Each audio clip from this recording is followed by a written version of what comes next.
Hello friends, स्वागत है अपने YouTube channel physics bye Mahendra डाका। हमने कल आवेशों के बारे में अध्ययन कर लिया था।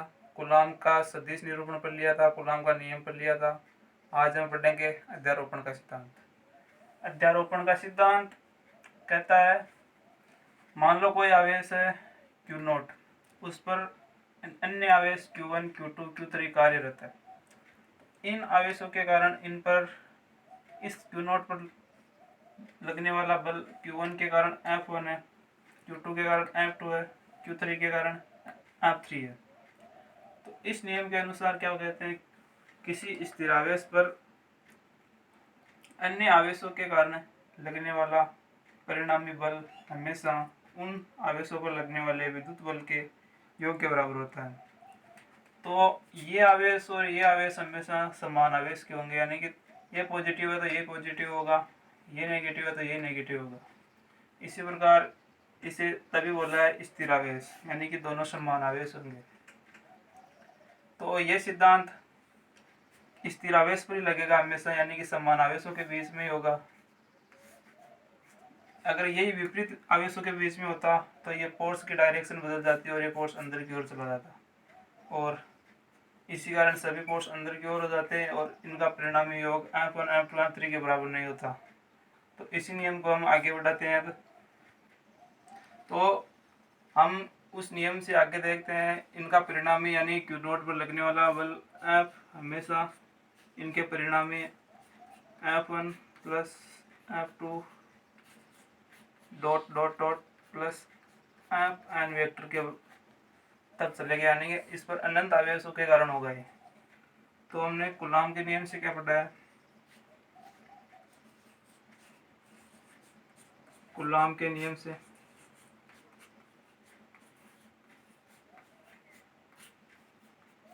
वो स्थिर आवेश पर लगने वाला बल Q1 है तो उनके बीच की दूरी R है। तो कूलॉम के नियम से क्या होगा, F बराबर होगा हमेशा K Q1 Q2 upon R square. तो यहाँ Q1 की जगह Q नोट ले लेते हैं, तो ये Q note Q1 R square ये हो जाएगा F1 के कारण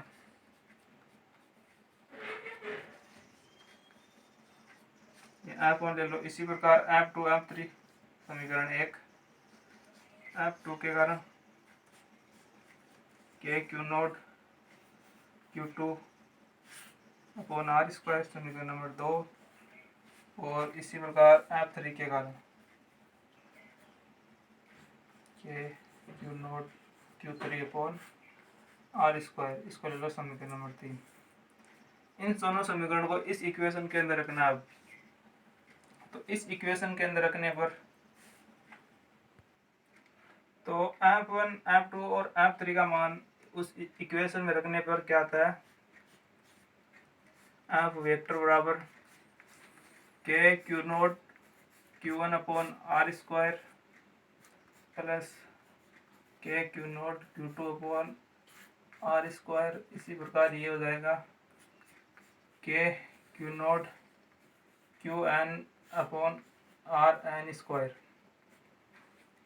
तो इस इक्वेशन से हम क्या देखते हैं कि इससे एक चीज कॉमन आ रही है सभी में, K Q naught upon R square, ये सभी में समान है। तो हम F वेक्टर बराबर K Q नोट एक बार के लिए बाहर ले लेते हैं। तो K Q नोट ले लिया तो इक्वेशन के अंदर बच गया Q1 upon R square Q2 upon R square dot dot dot plus Qn upon Rn square. अब इससे ये चल रहा है Q1 Q2 Q3, यानी कि ये अनंत तक पदों तक चल रहा है। तो इसको हम लेते हैं K Q नोट, ये एप्सिलॉन, अब एक बार के लिए इसको I मानते हैं, यानी कि n पदों तक है तो इसको I मानते हैं, यानी ये 1 को I मान ले, 2 को I, 3 को I, ऐसे I मानते हैं। तो R यानी कि आई 0 से लेकर 1 तक चल रही है, और ये के Q naught upon R I आ गया, तो ये 1 upon R square Q I R square I. तो ये इक्वेशन आती है हमारे सामने अध्यारोपण के सिद्धांत से।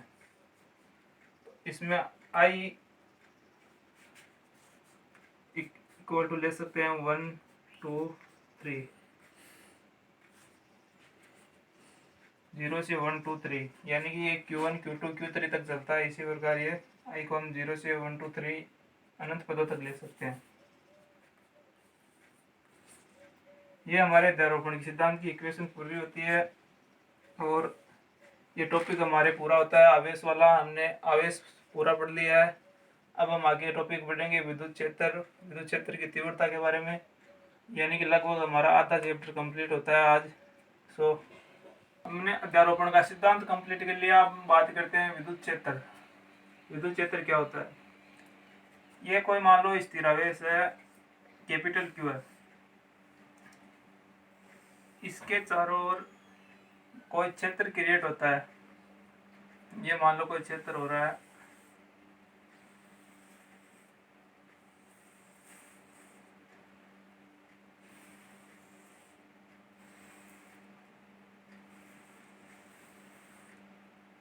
तो इस क्यू के कारण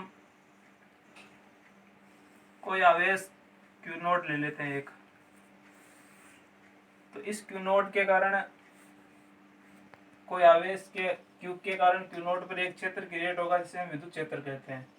तो विद्युत क्षेत्र को हम क्या लेंगे? ये एक मान लो स्थिर आवेश होगा, स्थिर आवेश, और स्थिर आवेश के साथ ये धनावेश होगा, और धनावेश होगा तो ये परीक्षण आवेश होगा।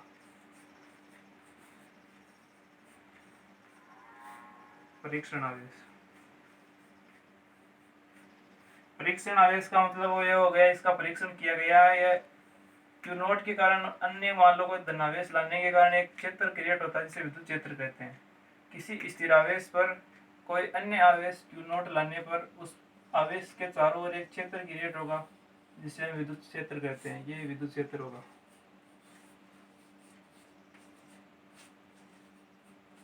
तो इसकी भाषा लिखनी है हमें, किसी स्थिर आवेश के चारों ओर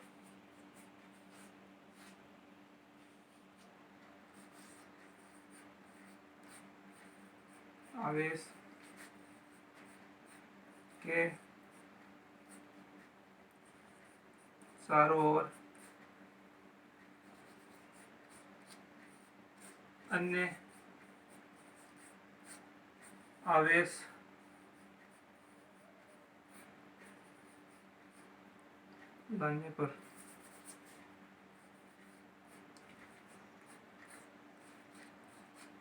लाने पर जो क्षेत्र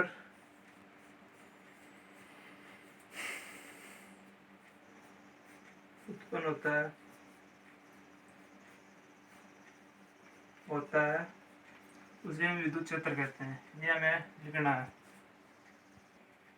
हमने विद्युत क्षेत्र पढ़ लिया। विद्युत क्षेत्र की तीव्रता के बारे में जानते हैं। विद्युत क्षेत्र की तीव्रता बोले तो वही मान लो कोई आवेश क्यू नोड है, इसके चारों ओर अन्य कोई आवेश कैपिटल क्यू ला के रख दिया, तो ये विद्युत क्षेत्र क्रिएट होता है इसके चारों ओर। तो इस विद्युत क्षेत्र के कारण हमने पिछले चैप्टर में पिछली बार बताया था कि ये धनावेश होगा, धनावेश है, परीक्षण आवेश है एक। तो तीव्रता बोले तो किसी स्थिर आवेश के चारों ओर स्थिर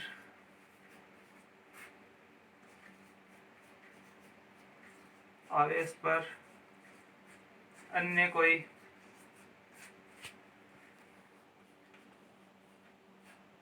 कोई परीक्षण धनावेश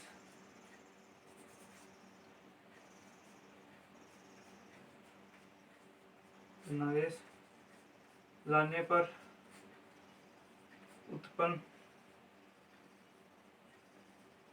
उत्पन्न यहाँ बोले तनाव बोले क्षेत्र बोले कुछ भी बोल सकते हो। तनाव क्षेत्र को विद्युत क्षेत्र की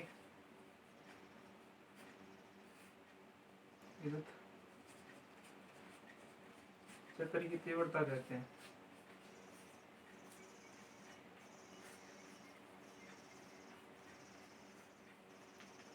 ये विद्युत क्षेत्र की तीव्रता हो गई। तो तीव्रता को हम इंग्लिश में बोलते हैं इंटेंसिटी।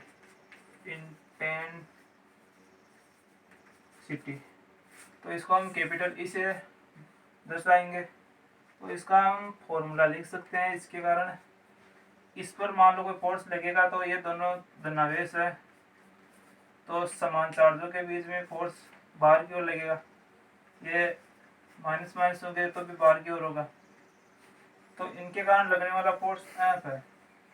तो हम देखते हैं कि इसका फॉर्मूला क्या आता है। ये बराबर F upon Q note. Q note ये है स्थिरावेश, और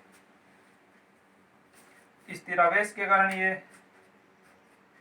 एकांक होगा, तो इसको हम बोलेंगे एकांक फोर्स। एफ क्या है यहाँ? एकांक विद्युत बल।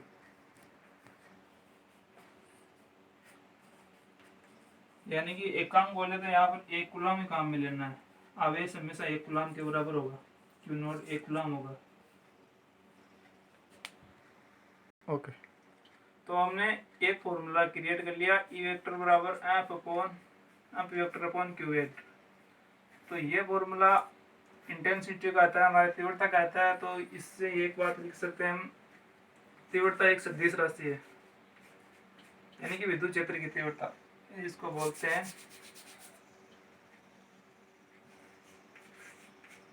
विद्युत क्षेत्र की तीव्रता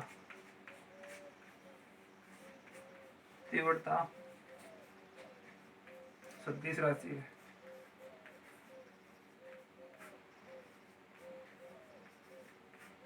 सदिश राशि कैसे हुई? हमने वो क्यू नोड एक स्थिरावेश लिया था, उस पर एक परीक्षण धनावेश कैपिटल क्यू लिया था। तो ये इस पर ये दोनों समान आवेश के थे, तो ये इसकी दिशा बाहर की ओर थी, तो इस पर लगने वाला फोर्स बाहर की ओर था, तो इस कारण ये सदिश राशि हो गई। और दूसरी बात, इसके मात्रक के बारे में जानते हैं। मात्रक, फोर्स का क्या मात्रक होता है? न्यूटन।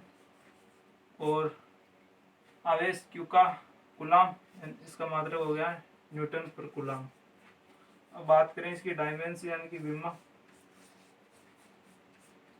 अब न्यूटन, एन की विमा क्या होती है? m1 l1 t-2, और कूलम की क्या होगी? a1 t1। तो ये विमा हो गई इसकी m1 l1 t-3 a-1। तो ये विमा आ गई इसकी। बात करते हैं विद्युत क्षेत्र की दिशा के बारे में। विद्युत क्षेत्र की तीव्रता की दिशा,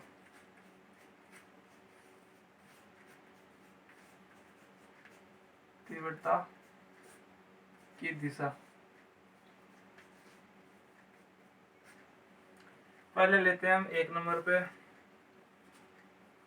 यानी कि कोई ले लेते हैं प्लेट पर दिशा। प्लेट पर क्या होगी? ये मान लो कोई प्लेट है,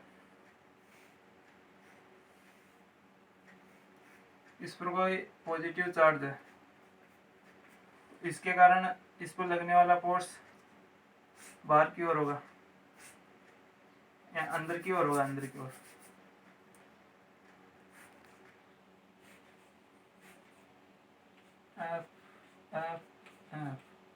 अब 2 नंबर पर लेते हैं कोई चालक या ठोस खोखला गोला। तो खोखला गोला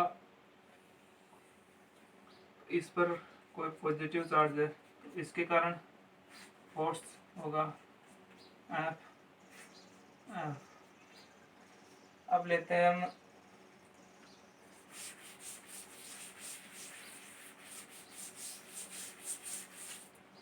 एक पॉजिटिव और एक नेगेटिव प्लेट है, यानी कि धनात्मक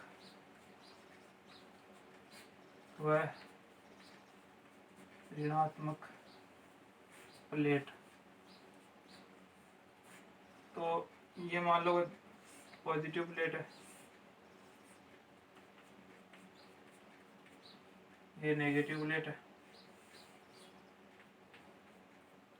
तो इसके कारण बाहर की ओर दोनों के कारण, यानी पॉजिटिव नेगेटिव हमेशा डिट्रैक्शन होगा, प्रतिकर्षण होगा, तो इनके कारण फोर्स बाहर की ओर लगेगा। इस प्लेट के कारण इस पर बाहर की ओर लगेगा। अब माइनस से माइनस की ओर, यानी कि ये भी पॉजिटिव, ये भी पॉजिटिव, ये भी पॉजिटिव, दोनों के बीच में प्रतिकर्षण होगा समान आवेशों के बीच में। अब इसकी ओर बाहर की ओर होगा, ये मान लो नेगेटिव, ये भी नेगेटिव हो, तो भी यही दिशा होगी। मान लो इसके बीच की दूरी डी है, दोनों की यही कंडीशन होगी। अब ये एक नंबर कंडीशन लेते हैं, केस एक। अब केस दो की बात करें तो ये पॉजिटिव और ये नेगेटिव प्लेट है, तो इसके कारण और इसके कारण दोनों के बीच में आकर्षण होगा, तो लगने वाला फोर्स अंदर की ओर होगा F1 F2 और बीच की दूरी डी। इसमें हमेशा पॉजिटिव नेगेटिव के बीच में आकर्षण होगा और नेगेटिव पॉजिटिव पॉजिटिव के बीच में प्रतिकर्षण होगा। तो इससे हम क्षेत्र की तीव्रता की दिशा हमेशा इसके आगे हमेशा धनात्मक से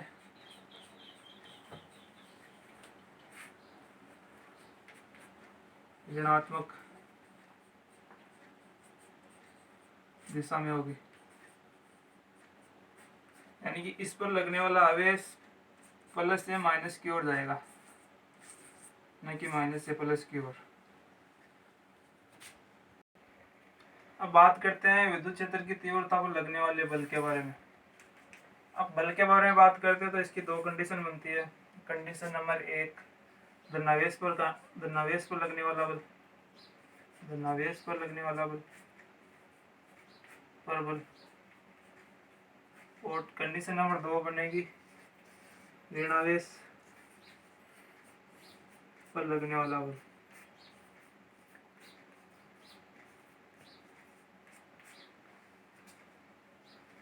तो इसके बारे में बात करें तो हमने फॉर्मूला पढ़ा है, E बराबर F/Q। तो ये मान लो पॉजिटिव चार्ज है, पॉजिटिव चार्ज के कारण फोर्स हमेशा बाहर की ओर लगेगा, तो नवेश के कारण फोर्स हमेशा बाहर की ओर लगेगा, हमें पता है ऊपर। तो इसकी दिशा क्या हो जाएगी, F बराबर E/Q, E इंटू क्यू। तो इसको वेक्टर फॉर्म में लिखें तो ऐसे हो जाएगा plus E vector dot Q vector. जब धनावेश के कारण लगने वाला हो गया E प्लस पॉजिटिव फोर्स। अब ऋणावेश के कारण हमेशा अंदर की ओर लगेगा लगने वाला फोर्स, यानी कि बल की दिशा, विद्युत बल की दिशा अंदर की ओर होगी। तो अंदर की ओर होगी तो इस पर लगने वाली तीव्रता क्या हो जाएगी, E बराबर F/Q0। बट इसमें और इसमें डायरेक्शन का फर्क है, इसमें दिशा बाहर की ओर थी तो साइन पॉजिटिव लेना, इसमें दिशा अंदर की ओर है तो साइन हमेशा नेगेटिव लेना। तो इसमें इतना सा ही फर्क होगा, F बराबर F वेक्टर बराबर minus E dot Q vector. ये ऋणावेश के कारण हो जाएगी विद्युत बल की दिशा। सो फ्रेंड्स, आज के लिए इतना ही, कल हम आगे पढ़ेंगे। हमारे चैनल को सब्सक्राइब कीजिए, शेयर कीजिए अच्छा लगे तो बेल आइकन को प्रेस कीजिए। थैंक्स।